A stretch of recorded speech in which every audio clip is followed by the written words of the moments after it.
A carta de Tetanai a Dário.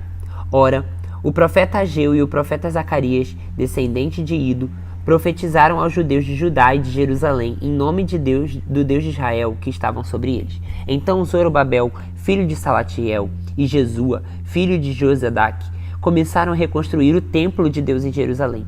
E os profetas de Deus estavam com eles e os ajudavam.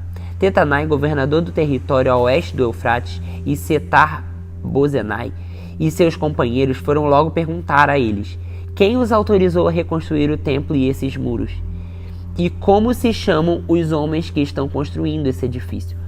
Mas os olhos do seu Deus estavam sobre os líderes dos judeus, e eles não foram impedidos de trabalhar até que um relatório fosse enviado a Dário e dele se recebesse uma ordem oficial a respeito do assunto. Essa é a cópia da carta de Tetanai, governador do território situado a oeste do Eufrates.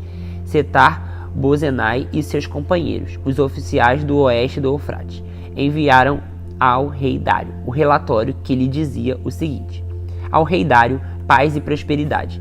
Informamos ao rei que fomos à província de Judá, ao templo do grande Deus. O povo está reconstruindo com grandes pedras e já estão fixando as vigas de madeira nas paredes. A obra está sendo executada com diligência e apresentando rápido progresso. Então perguntamos aos líderes: quem autorizou vocês a reconstruir esse templo e esses muros?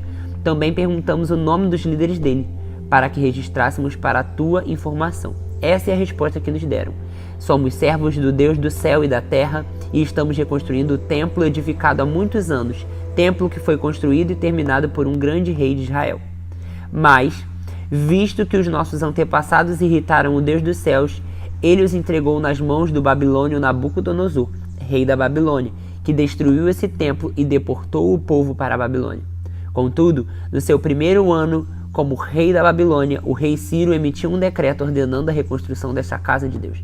Ele até mesmo tirou do templo da Babilônia os utensílios de ouro e prata da casa de Deus, os quais Nabucodonosor havia tirado do templo de Jerusalém e levado para o templo da Babilônia.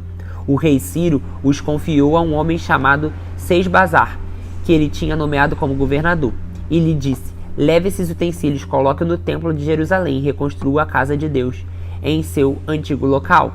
Então Sesbazar veio e lançou os alicerces do templo de Deus em Jerusalém. Desde aquele dia o templo tem estado em construção, mas ainda não foi concluído. Agora, se for do agrado do rei, que se faça uma pesquisa dos arquivos reais da Babilônia para verificar se o rei Ciro de fato emitiu um decreto ordenando a reconstrução da casa de Deus em Jerusalém. Aguardamos do rei a decisão sobre o assunto.